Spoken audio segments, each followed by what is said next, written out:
All right, now that we have got the front bumper off, there's pressure clips that are sitting along here. You feel like you're gonna break them when you take them off, but you don't. Okay, once you take that off, if you have fog lights, you're gonna have wires here. You just gotta pull out and disconnect. This one doesn't have fog lights. You're gonna have an additional fan shroud, and then also a little piece right here. The little piece will go and sit right along here, and the fan shroud will go here and protect it here. You got one that sits up here, remove that. You got one that sits right here, remove that. Once you've got that done, disconnect your air conditioning lines.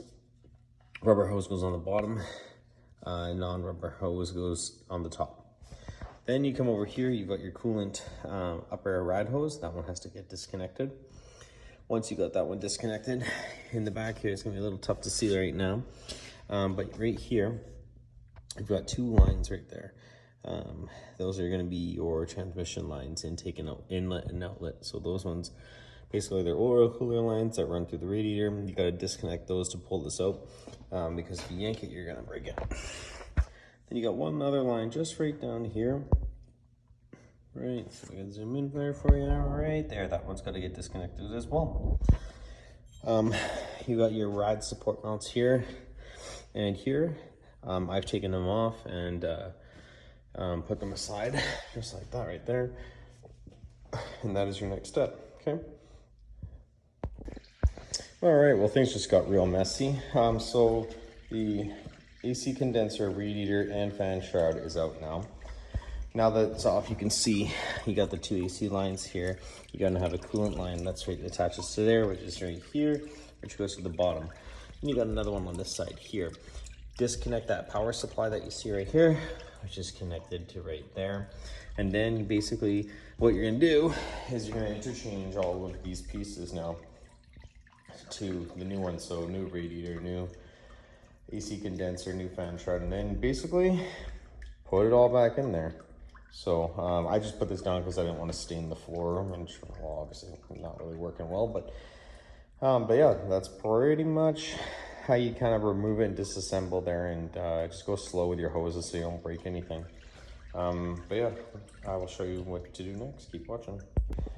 All right, here's the AC condenser, the radiator, and the fan shroud. We will be combining and forging all of them together now. All right, so if you're doing your fan and condenser, then this part is for you. If you're just doing your radiator, I guess it's still part for you. But basically, there are these slide-in points right here. You need to slide your condenser into each of these, and there's 4. There's one on each side. Okay. Once you've got that in there, you need to be careful with your condenser and your radiator, because the last thing you want to do is do all this work to put it back in there and find a leak. I've been there, done that, and not fun. You need to get the fan out of here, as well as the harness, and detach it from here so you can equip it onto your new fan shroud, which is right here. As you can see, this one's obviously cracked. The person hit the front end of something, and that's where all this damage came from. So we are going to take this fan out of here. There's a Phillips screw on the other side of this. You have to just basically turn the propeller there so you can get access to it, okay? Then this will drop out, disconnect this, pop straight out of that clip right there, and then you just unscrew this, and then just basically transfer it over into right here, and then feed it through there.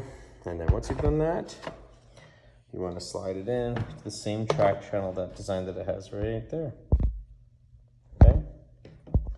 As you can see right there, okay?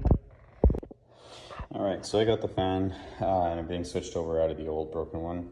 I basically took this off with an 8mm socket to get access to the Phillips that is behind it down here. Was the easiest way I can get to do it. Then you take another 8mm nut that was on here before. You put that one on there as well. This will be your new reservoir here. And then basically you just slide it in like I showed you just before this.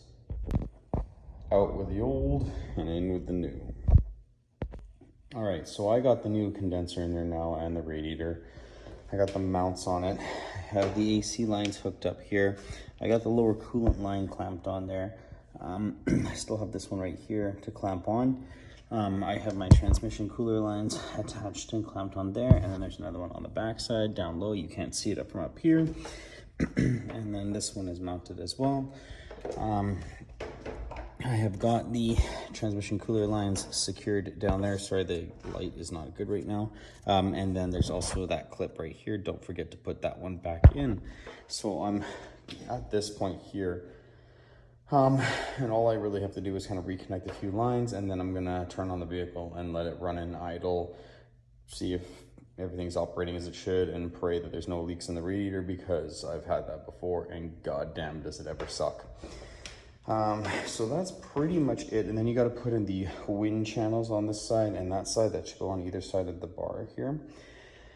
Fill it up with coolant, and then check for leaks. And if it does, if it's good, then put your bumper on. Do not put your bumper on, run it, then check. Because if you're leaking or you've got a loose fitting, you have to take it all off. It's not worth it. So fill it up, turn it on, run it. After you got it all back together, before you put the bumper on, you want to make sure that you fill the reservoir up all the way, as well as the coolant top right to the top. Turn your fan on full blast, turn your heat on full blast, and let the air bubbles work themselves out. You may even, it's recommended to go for a drive after to get the water pump turning to spread that coolant around the system, okay? But yeah, I got no leaks on mine, so that's awesome. I'm happy with that. So now I'm going to reassemble the bumper. Same thing as before. This is pretty much just a snap-on. This guy who owned the car before screwed in some screws on this side, making it really awkward and difficult. So this side took me a bit longer, but the rest of it just snaps into place. But again, don't forget your fan shrouds there. One there, one there. I'm going to reattach those now. All right, and that pretty much sums it up. This is how you do either radiator or AC condenser or both on a Kia Rio, and also a Sedona, but there's a few other models that it does work on. So obviously a little bit different on the front end, the bumper, but basically the same concept. But anyways, that's how you do it. Thanks for watching. Please comment, like, and subscribe. Thanks again, and I'll see you on the next video.